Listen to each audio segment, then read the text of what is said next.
Hello everyone, welcome to Edutap. I am Tanushree. Students, हमारी आज की जो ये वीडियो है ये बाकी सारी वीडियो से काफ़ी डिफरेंट होने वाली है, क्योंकि यहाँ पर मैं आप लोग के साथ एक हार्ट टू हार्ट टॉक करने वाली हूँ। आप लोग भी एस्पिरेंट्स हैं और मैं भी अपनी लाइफ के एक काफ़ी लंबे अरसे तक एक एस्पिरेंट रह चुकी हूँ। स्टूडेंट्स, कई बार ऐसा होता है कि हम लोग बहुत लंबे टाइम तक एक एग्जाम के लिए प्रिपेयर कर रहे होते हैं, कॉन्टिन्यूसली एफर्ट लगा रहे होते हैं, लाइब्रेरीज में जा रहे होते हैं, 6-6 7-7 घंटे की पढ़ाई कर रहे होते हैं, बट डिस्पाइट दैट हमारा कोई रिजल्ट सामने नहीं आता। और ये ऐसा सिर्फ एक एग्जाम में नहीं होता, ये हमारे हर एग्जाम में होता है। हम चाहे जो मर्जी पेपर दे दें, हमारा कोई पेपर क्लियर नहीं होता। जब हम प्रिपरेशन की शुरुआत करते हैं तो हमेशा एक सब लोगों के बीच में, चाहे वो हमारे फैमिली हो, फ्रेंड्स हो, रिलेटिव्स हो, सबके बीच में हमारी एक शान होती है कि यार गवर्नमेंट जॉब की तैयारी कर रहे हैं, फलाने फलाने एग्जाम की तैयारी कर रहे हैं, और हम भी बहुत खुशी से बताते हैं कि जी हम ये तैयारी कर रहे हैं। लेकिन आफ्टर सम टाइम, जब ईयर आफ्टर ईयर टाइम गुजरता चला जाता है और हमारा कोई एग्जाम क्लियर नहीं होता, एक वो स्टेज आ जाती है जहां पर हम शायद सोशल गैदरिंग्स को भी इग्नोर करते हैं कि भाई कोई रिश्तेदार ना ही टकराए तो अच्छा है, कोई फैमिली मेंबर ना ही टकराए तो अच्छा है। और हमारे फैमिली मेंबर्स भी हमारे एफर्ट्स को क्वेश्चन करने लगते हैं कि भाई तुम पढ़ तो रहे हो, साल भर साल लगा तो रहे हो, लेकिन तुम्हारा पेपर निकल क्यों नहीं रहा है, तुम्हारा कोई भी एग्जाम क्लियर क्यों नहीं हो रहा है। और ये क्वेश्चन गलत नहीं है, ये क्वेश्चन कहीं ना कहीं हम सबके दिमाग में होता है कि यार हो क्यों नहीं रहा है। जब हम मेहनत कर रहे हैं, क्योंकि हमें तो बचपन से यही सिखाया गया है कि मेहनत करोगे तो सब मिल जाएगा, तो अगर हम मेहनत कर रहे हैं तो ये हो क्यों नहीं रहा है, why is this not happening, हमारा नाम किसी भी मेरिट लिस्ट में क्यों नहीं आ रहा है, हम ही क्यों हर बार फेल हो रहे हैं। तो स्टूडेंट्स, ये एक बहुत ही ज्यादा डिप्रेसिंग लूप बन जाता है। बट यहाँ पर मैं अपनी खुद की अगर अपनी प्रिपरेशन साइकिल पे रिफ्लेक्ट करूँ, so let me tell you about my own self.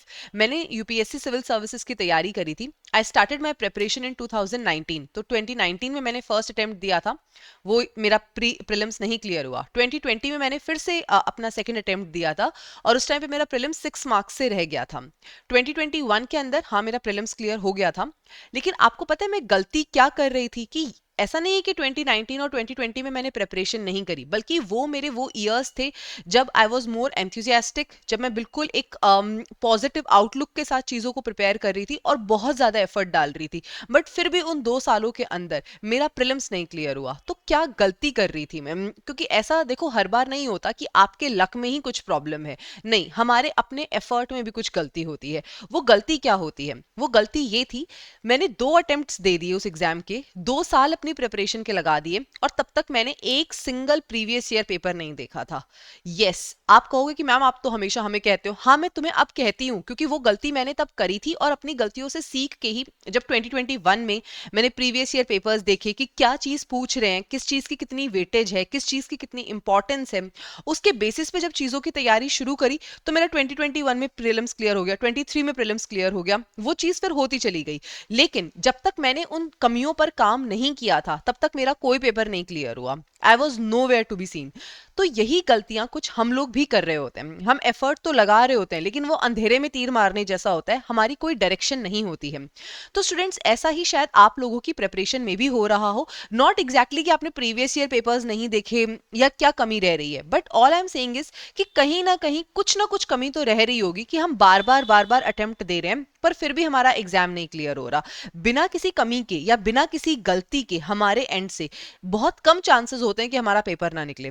Of course I agree कि लक का एक बहुत बड़ा फैक्टर होता है, लेकिन उस फैक्टर से ज्यादा इंपॉर्टेंट जो चीज होती है और जो चीज हमारे कंट्रोल में है, दैट इज आवर एफर्ट। और कहीं ना कहीं हमारे एफर्ट के अंदर, आप मानो या ना मानो, कुछ ना कुछ कमी जरूर रह रही होती है, जिसकी वजह से हमारा ये एग्जाम नहीं क्लियर हुआ होता। अगर आप लोगों के साथ भी ऐसा हो रहा है, तो प्लीज कमेंट सेक्शन में लिख के मुझे अपनी प्रॉब्लम जरूर बताइए कि क्या ऐसा इशू है जिसकी वजह से आपको लगता है कि आपका पेपर नहीं क्लियर हो रहा है। और प्लीज बैठिए और सोचिए, विचारिए कि अच्छा इस पेपर में मैंने इतने क्वेश्चन अटेम्प्ट करे थे, मेरे अटेम्प्ट कम रह गए थे, या क्या प्रॉब्लम क्या रह गई थी, व्हाट वाज द इशू, क्या ऐसी कमी थी जिसकी वजह से मेरा पेपर नहीं निकला। क्योंकि कुछ ना कुछ कमी जरूर रही होगी स्टूडेंट्स। और इसी बात को यहाँ पर इसी बात का एज अ सोल्यूशन प्रोवाइड करने के लिए आज की ये वीडियो है। अब इस बात का सोल्यूशन क्या है वो बताने से पहले स्टूडेंट्स, अगर आप नबार्ड की प्रिपरेशन कर रहे हो, तो इस वक्त आपको previous year papers, decoded syllabus और हर एक कंपोनेंट की स्ट्रैटेजी आपके पास होना बहुत ज्यादा जरूरी है। और इसके लिए ये फ्री गाइड बुक है, जिसको आप लोग डिस्क्रिप्शन बॉक्स से डाउनलोड कर सकते हैं।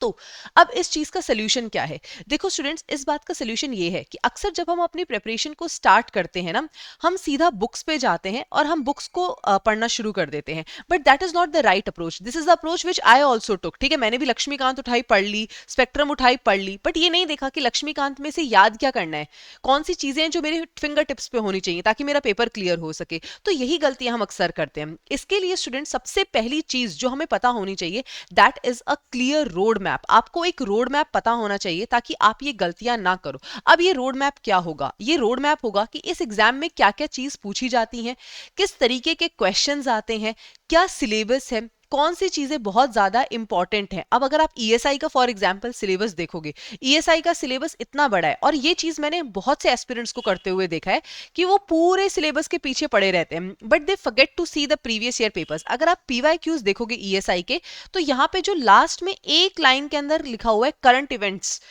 करंट इवेंट सिर्फ एक लाइन के अंदर हमारे सिलेबस में मेंशन्ड है, और 90% पेपर इसी एक लाइन वाले सिलेबस से आता है। बाकी का इस पूरे से 10% पेपर भी आता होगा या उससे भी कम आता होगा। अगर आपने प्रीवियस ईयर पेपर्स नहीं देखे, आपके पास ये एनालिसिस नहीं है, तो आप चाहे इस ईएसआई को 6 महीने दे दो पढ़ने के लिए, लेकिन आपके एफर्ट पे पानी फिर जाएगा पूरा, कोई फायदा ही नहीं है उस एफर्ट का। ठीक है, क्या स्ट्रैटेजी होनी चाहिए, किस पेपर को किस तरीके से टारगेट करना है, किस चीज में क्या हमें पढ़ना है, कितना हमें पढ़ना है। बहुत से बच्चे मैंने ऐसे देखे हैं जो जनवरी से करंट अफेयर्स पढ़ना शुरू कर देते हैं। अरे भाई, आते भी हैं इतने करंट अफेयर्स नाबार्ड के पेपर में? नहीं आते। 3 से 5 महीने के करंट अफेयर्स वो पूछते हैं पूरे पूरे। तो आपका एफर्ट जो है वो सही डायरेक्शन में लगे, ये बहुत ज्यादा जरूरी है। अब आप पूछोगे मैम ये कैसे होगा? देखो, स्कैटर्ड फॉर्म के अंदर वीडियोस आपको हर जगह मिल जाएंगी, रिटन फॉर्म के अंदर आपको स्ट्रैटेजीज हर जगह मिल जाएंगी, लेकिन एक डेडिकेटेड लाइव सेशन जहां पर आपकी हर इस प्रॉब्लम को सॉल्व किया जाए, इसके लिए एडुटैप हर वेडनेसडे को, एवरी वेडनेसडे एक फ्री वर्कशॉप कंडक्ट करवाता है।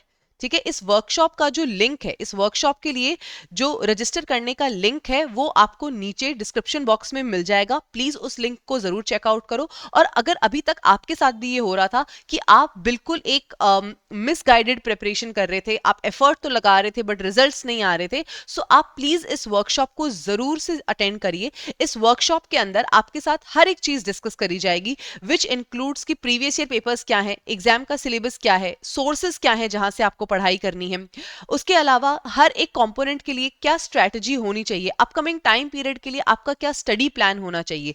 इस हर एक कंपोनेंट के बारे में डिटेल में यहां पर बात की जाएगी। और यहां पर बात सिर्फ ऐसे नहीं होगी कि फैकल्टी बोल रहा है और आप सुन रहे हो, नहीं, ये एक लाइव सेशन होगा जिसके अंदर अगर आपका कोई भी डाउट है, अगर आपको कोई भी इशू है, तो वो डाउट आप यहां पर लाइव रिजॉल्व करवा सकते हो। आप टीचर से पूछ सकते हो, मेंटर से पूछ सकते हो कि मैम मेरा ये डाउट है, मुझे ये चीज नहीं समझ आ रही है, या मैं प्रिपरेशन कर तो रही हूँ लेकिन मेरे प्रिपरेशन में ये इशू हो रहा है। तो ये जो मेंटरशिप है, this mentorship will provide you अ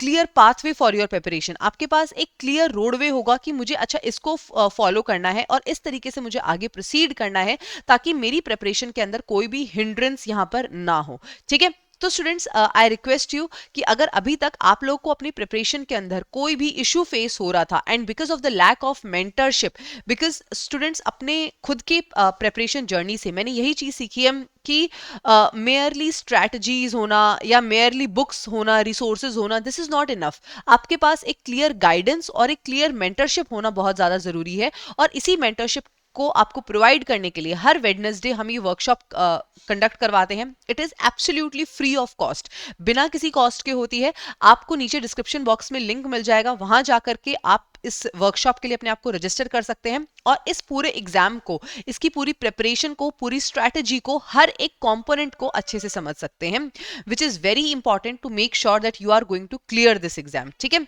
तो students, this is all that I wanted to talk to you in this particular video. And now students, if you are interested in having any paid mentorship for your NABARD grade A preparation, then you can visit our website edutab.in. We have dedicated courses for the NABARD grade A examination. For 2026, we have the NABARD grade A gold course, wherein we provide you the mentorship for phase 1, phase 2 and the interview part.